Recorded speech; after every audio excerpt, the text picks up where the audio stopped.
예수께서 모세보다 위대하신 분이심을 말하면서 유대교보다 기독교가 탁월하다는 것을 설명하고 있습니다.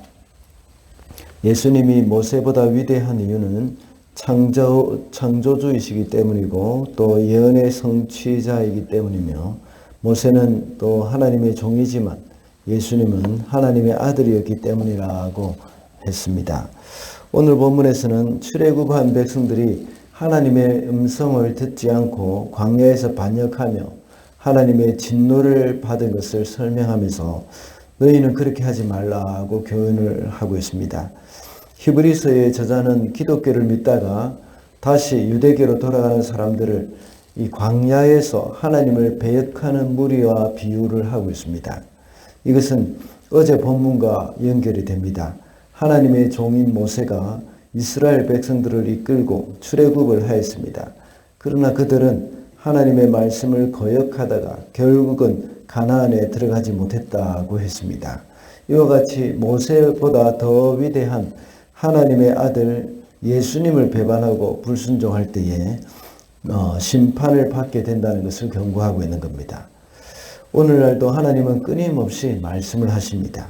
히브리서 첫 번째 시간에 말씀을 드렸던 바와 같이 하나님은 끊임없이 우리와 소통을 하십니다. 옛적에는 선지자들을 통해서 여러 세대에 걸쳐서 여러 모양으로 말씀하셨습니다. 오늘날에는 아들을 통해서 말씀하신다고 했습니다. 그것이 바로 구원의 말씀입니다. 오늘 본문에서도 7절과 15절에서 너희가 그의 음성을 듣거든 이라고 말씀하고 있습니다. 이렇게 우리에게 하시는 하나님의 말씀에 대해서 우리가 어떻게 반응을 해야 하는지, 하나님의 음성을 들을 때, 하나님의 음성이 들릴 때 라는 제목으로 말씀을 살펴보겠습니다. 하나님의 음성을 들릴 때 이 마음을 완고하게 하지 말아야 합니다. 8절 말씀입니다. 너희 조상들이 광야에서 시험 받던 날에 반역한 것과 같이 너희 마음을 완고하게 하지 말아라. 여기서 말하는 너희 조상들이란 출애굽할 때 이스라엘 백성들을 가리키는 것입니다. 그들이 모세의 인도를 따라서 출애굽하여서 광야 생활을 할 때 그때 있었던 일들을 말하는 것이죠. 그들은 출애굽 사건 중에 하나님이 주신 그 수많은 기적과 은혜를 경험했음에도 불구하고 하나님을 배반했습니다. 그래서 출애굽 1세대들은 결국은 여호수아와 갈렙을 제외하고는 아무도 가나안 땅에 들어가지 못했습니다. 그 이유는 그들의 마음이 완고했기 때문입니다.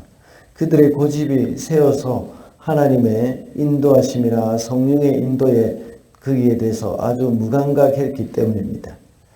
오늘 본문에서 완고하게 하지 말라는 말씀이 8절뿐만 아니라 13절과 15절에도 나옵니다. 출애굽한 이스라엘 백성들이 광야에서 겪는 그 고난으로, 그것으로 인해서 마음이 아주 완고해져서 하나님을 반역했습니다. 그와 같이 히브리서가 기록될 당시에도 역시 예수 믿는 것 때문에 당하는 그 고난으로 인해서 다시 유대교로 돌아가 버린 사람들도 그들의 마음을 완고하게 했기 때문이라는 것입니다. 오늘날 우리도 역시 하나님의 말씀을 들을 때에 우리의 마음 자세가 이만큼 중요합니다. 하나님의 말씀이 우리에게 와서 부딪힐 때에 우리는 마음을 완고하게 해서는 안 됩니다. 겸손하게 그 말씀을 받아야 합니다. 사도행전 7장에 나오는 스데반의 설교를 듣고 그것을 통해서 하나님의 음성이 들렸을 때에 유대인들은 마음이 완고해가지고 스데반을 돌로 쳐 죽였습니다. 그러나 또 다른 사람들은 베드로의 설교를 듣고 형제 내가 어찌할꼬 하면서 3,000명 그리고 5,000명이나 되는 사람들이 주님 앞에서 자복했습니다. 설교 시간을 통해서 또는 말씀을 읽거나 묵상하는 시간을 통해서 하나님이 우리에게 말씀하실 때에 우리는 마음을 열고 주님의 말씀을 잘 받아들여야 합니다. 둘째로 하나님의 음성을 들릴 때에 서로 권면해야 합니다. 13절 말씀입니다. 오늘이라고 하는 그날 서로 권면하여 아무도 죄의 유혹에 빠져 완고하게 되지 않도록 하십시오. 이렇게 완고하게 하지 않을 수 있는 방법이 하나 있습니다. 그것이 바로 서로 권면하는 것입니다. 권면이라는 말은 서로를 위로한다는 말이죠.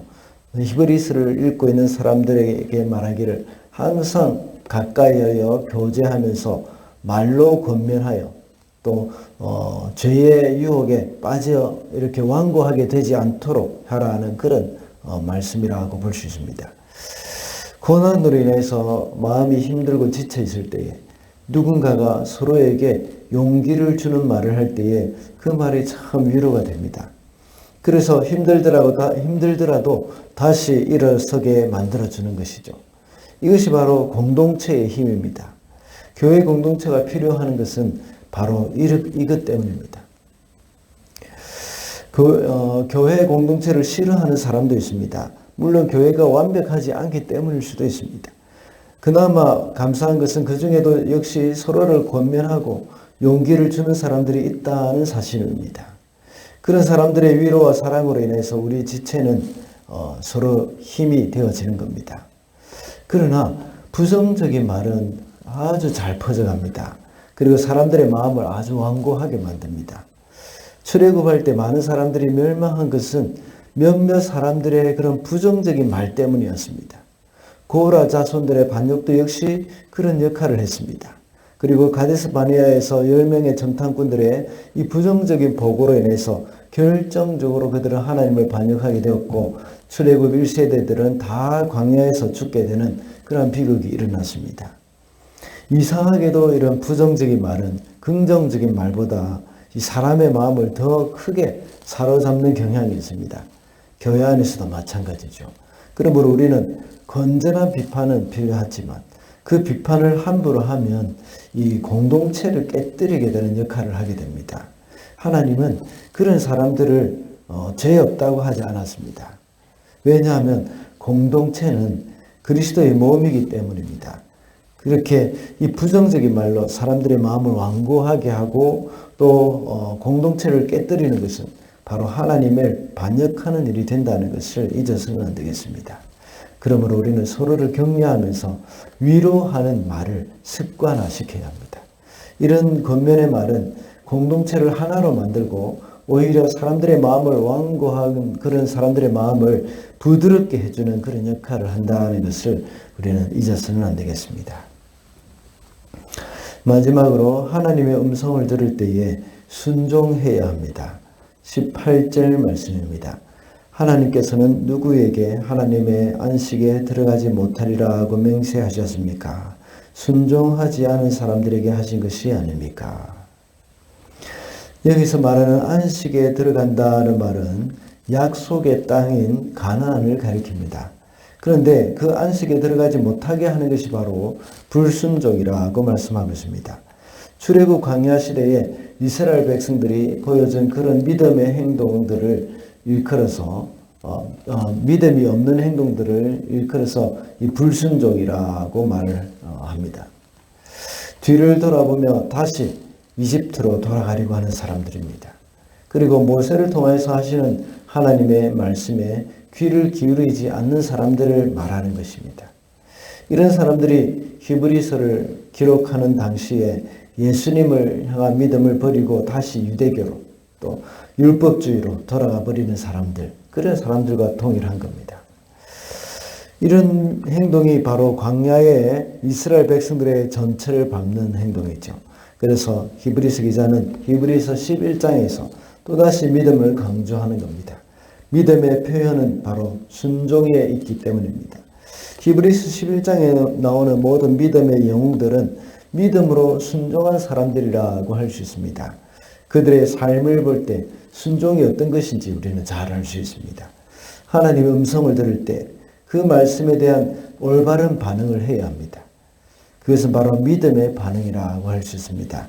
그래서 11장에 나오는 그 수많은 사람들, 특별히 또 아브라함은 갈 바를 알지 못하고 떠나는 그런 순종을 했습니다. 그리고 하나님의 말씀에 순종해서 또 하나뿐인 아들 이삭을 바쳤습니다. 그들은 하나님의 말씀을 믿음으로 받아들이고 믿음을 따라 죽었다고 말씀하고 있습니다. 그래서 본향을 찾는 자로서 살아간 그런 사람들입니다. 우리가 하나님의 말씀을 들을 때에 우리에게 유익이 된다고 생각하는 것은 참 순종하기가 쉽습니다. 그러나 내게 손해가 된다는 그런 생각을 할 때 순종하기가 참 어렵죠. 그래서 하나님을 신뢰하는 사람은 순종하기가 쉽습니다. 왜냐하면 하나님의 말씀은 나에게 좋은 것만 주신다는 것을 믿기 때문입니다. 그러므로 우리가 하나님의 음성을 듣고 그것이 나에게 유익을 주는 것이라는 것을 믿고 순종하는 삶을 살아야 하겠습니다. 말씀을 맺겠습니다. 오늘은 하나님의 음성을 들을 때라는 제목으로 말씀을 살펴봤습니다. 하나님의 음성이 들릴 때에 우리의 마음을 완고하게 하지 말고 서로를 권면해야 한다고 했습니다. 그리고 하나님의 음성이 들릴 때에 순종해야 합니다. 우리 오늘도 우리의 생명 되시는 주님의 말씀을 들으며 주님과 동행하는 저와 여러분이 되시기를 바랍니다.